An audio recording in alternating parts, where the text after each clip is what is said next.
అందరికీ మరణాత. దేవుడు రాత్రి కాలం అంతా కాపాడి సుఖనిద్రిచ్చి మరొక రోజులో నూతనమైన రోజులోనికి మనల్ని ప్రవేశపెట్టి ఉన్నారు. అందరూ బట్టి దేవునికి మొదటిగా కృతజ్ఞతాస్తుతులు చెల్లిస్తూ ఈరోజు దేవుని వాక్యం చదువుకుందాం. విలాప వాక్యములు 2వ అధ్యాయము 19వ వచనము. నీవు లేచి రేయి మొదటి జామున మొర్రపెట్టుము. ఈ చదివిన వాక్యము ద్వారా వినుటి వల్ల రావలసిన దీవెన ప్రభువు మెల్లరకును దయచేయునుగాక. ఆమెన్. ఈ యొక్క ఉదయకాల సమయంలో మనము బైబిల్ గ్రంథంలో చెప్పినట్లుగా నీవు లేచి రేయి మొదటి జామున మొర్రపెట్టుము అని చక్కని విలువైన మాట కనబడుతుంది.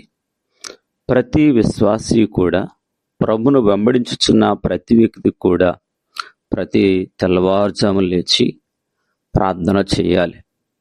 కారణం ఎందుకంటే దేవుడు మనకిచ్చిన ఓ నూతనమైన రోజులో ప్రవేశించే ముందుగా ప్రతి మొదటి జాములోనే కుటుంబము కొరకు మరి అన్ని విషయాల కొరకు కూడా ప్రార్థించాలి. గనుక దేవుని వాక్యము కూడా మనకు నేర్పుతుంది, మీరందరూ కూడా రేయి మొదటి జామున లేచి ప్రార్థన చేయాలని. అదే మనము ప్రార్థనకు చాలా సమయము విలువైనమాట. ఎందుకంటే ప్రతిదానికి విలువ ఉంటుంది. ప్రార్థన కూడా సమయము, మరి విలువైన సమయము అదే రేయి మొదటి జాము. అందుకు దావీదు గారు కూడా అన్నారు. దావీదు కీర్తన 5వ కీర్తన 2వ 3వ వచనములు మనం చూసినట్లయితే, యెహోవా ఉదయమున నా కంఠస్వరం నీకు వినబడును, ఉదయమున నా ప్రార్థన నీ సన్నిధికి సిద్ధము చేసి కాచేయును. దావీదు కూడా నేర్చుకున్నది ఏంటంటే, ప్రార్థన సమయము ఎప్పుడు అంటున్నారంటే ప్రతి ఉదయము ఎంత విలువైన మాటో. అందుకనే ప్రతి ఉదయము కూడా మనము లేచి ఉదయకాలంలో లేచి ప్రార్థన చేయాలి. అలా ప్రార్థన చేయగలిగినప్పుడే మనకు దేవునితో సంభాషణ మనం చేయగలుగుతాం, దేవునితో మాట్లాడగలుగుతాం. ఇది మొదటిది.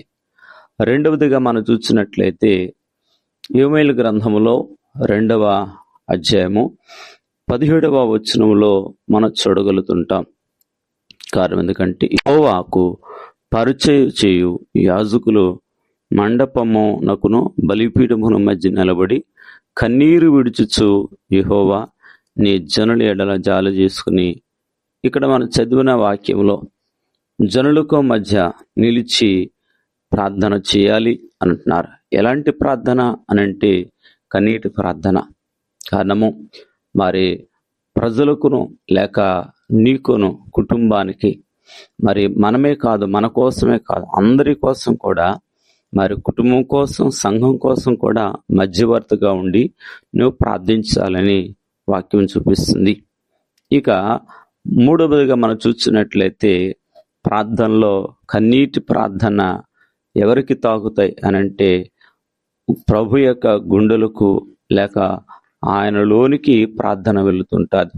కారణం ఎందుకంటే దావీదు కీర్తన 56వ కీర్తన 8వ వచనములో, నా సంచారములు నీవు లెక్కించున్నావు, నా కన్నీళ్లు నీ బుడ్డిలో ముంచబడి ఉన్నవి,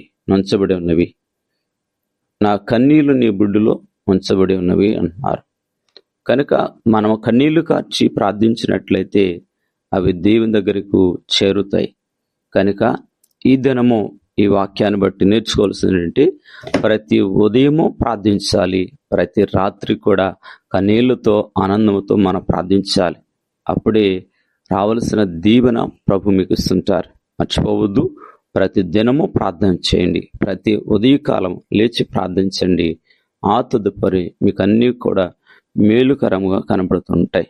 అట్టి దీవెన ప్రభువు మీకు దయచేయునుగాక. ఆమెన్. ప్రేమగల మా తండ్రి దీవించి ప్రతి ఉదయకాలం రేయి మొదటి జామున ప్రార్థించమని నేర్ప. ప్రతి చదువుతున్నవారు వినుచున్నవారు దేవా ఈ దినము ఒక తీర్మానం చేసుకుని ప్రతి రేయి మొదటి జామున లేచి ప్రార్థనలు గడపల కృప దయచేయండి. ఆ వెనుక ప్రతి పనులలో గొప్ప విజయం దయచేయండి.